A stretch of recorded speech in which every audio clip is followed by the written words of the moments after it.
The first thing I wish I knew before when I started is that how to create things in a good resolution size. So for example, this illustration I created in, let's see the size over here, go to action, canvas, and canvas information. So whatever artworks you've already prepared, you can just have a look at those, and then you can go to dimensions and you can check. So here you see my pixel and my DPI is very low. So it is 2000, almost 2000 pixels as the dimensions, and the DPI is 132. So the artwork, if I try to obviously zoom in, it will pixelate, and also it's not of the good size, not the printable size. And if you try to extend it to a bigger screen or printable format, it is going to pixelate a lot. So the size is not good here. So I wish I knew it before when I started, that the size you have to take when you are starting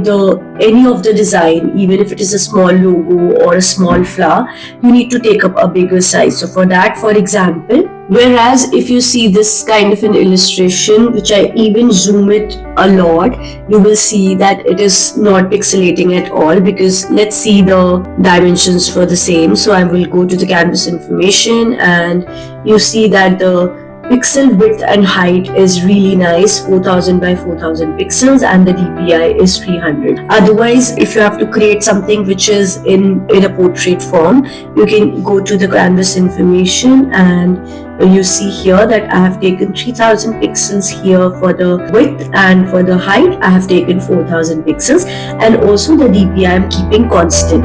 So of course it depends what you're drawing and everything, but usually the DPI, even if I'm trying to draw something very basic also on the A4 size, the DPI is constant as at 300.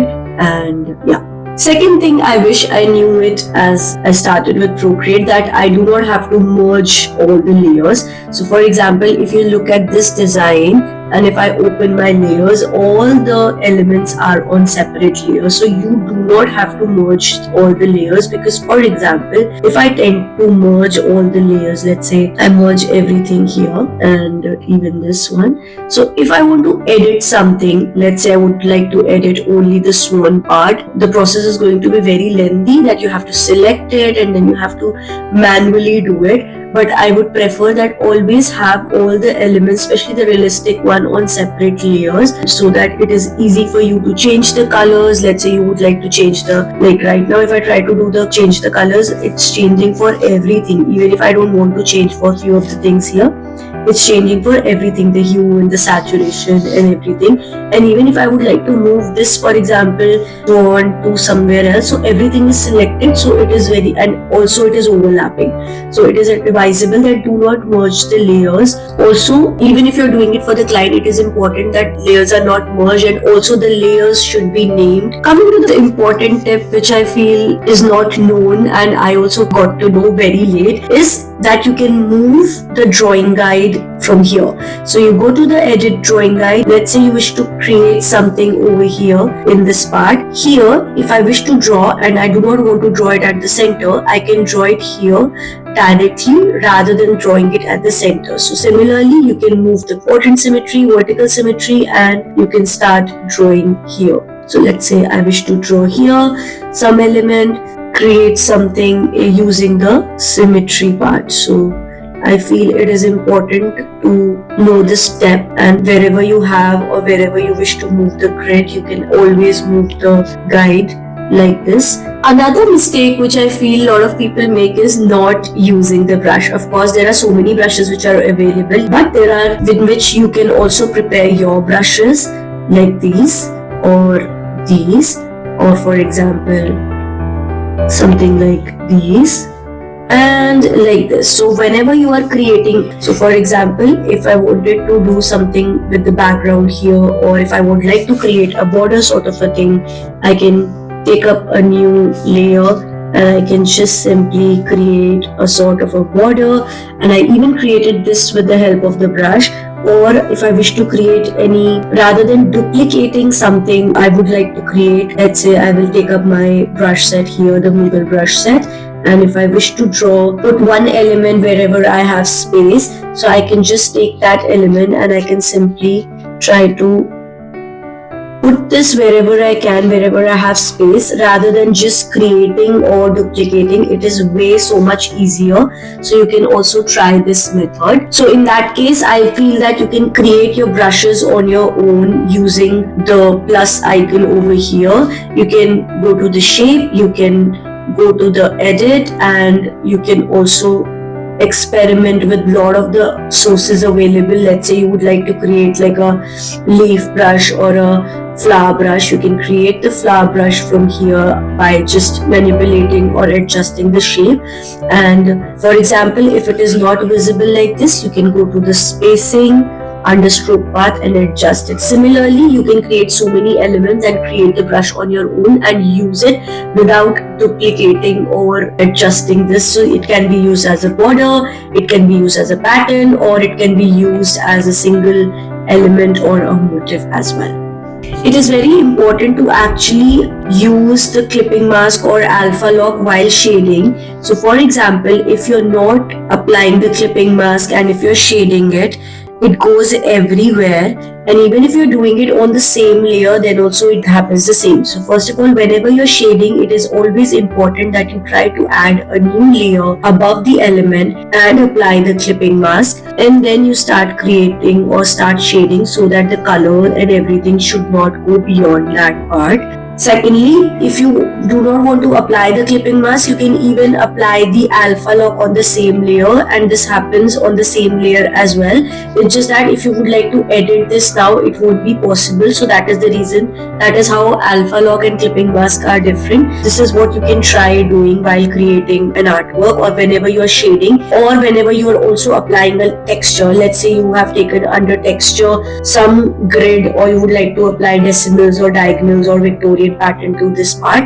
So if you're not applying the clipping mask here and you're simply like adding a new layer, so the pattern will go everywhere.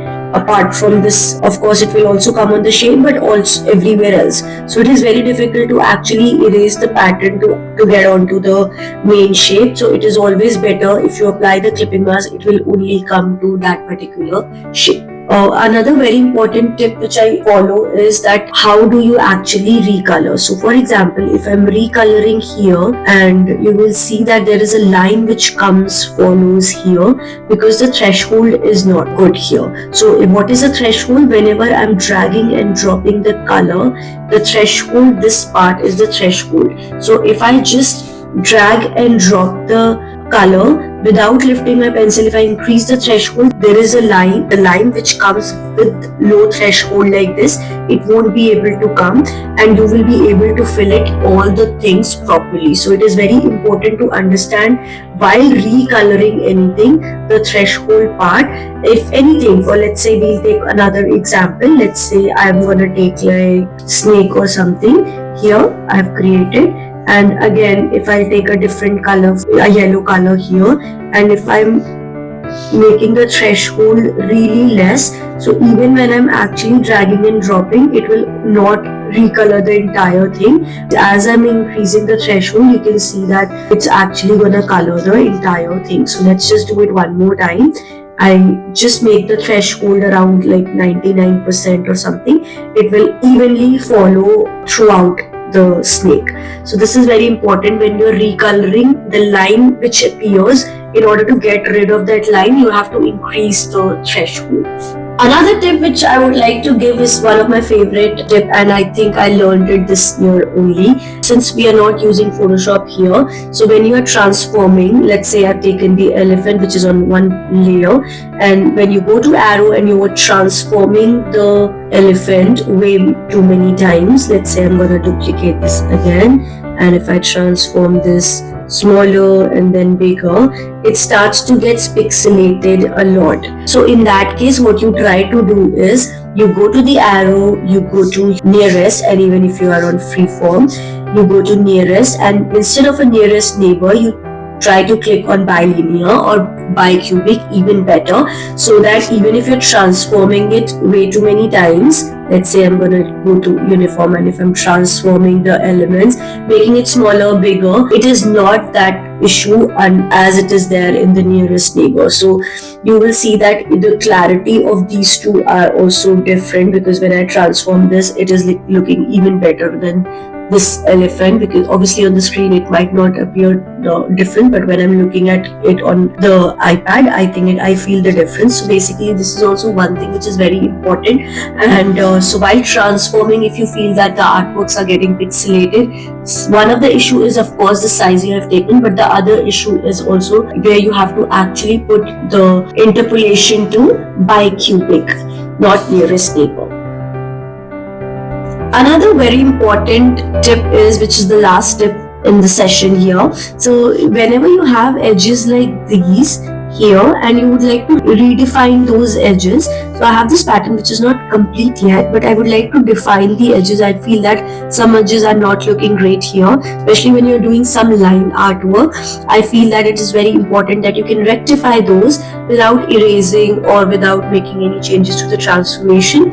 You can go to the adjustment and you can go to liquify here, and under liquify you go to edges. You can obviously adjust the size accordingly. So for example, I'm keeping it like 25% and I'm keeping it like 20% over here, and then when I am actually, and you can adjust the size if I want to make it a little bigger. So you can see I can actually make changes to my shape here. If I want to make it thinner, if I want to make it bigger, you can even adjust the pressure. So this is how you can actually redefine or clean or make changes to the outline or anything, and something like this. This is very interesting, and you can also adjust it, make it, squeeze it a little bit if you wish to squeeze it, make it bigger, and this is how you can make changes to the original line artwork. So I think this is one of the most important tips whenever you're doing the line work art.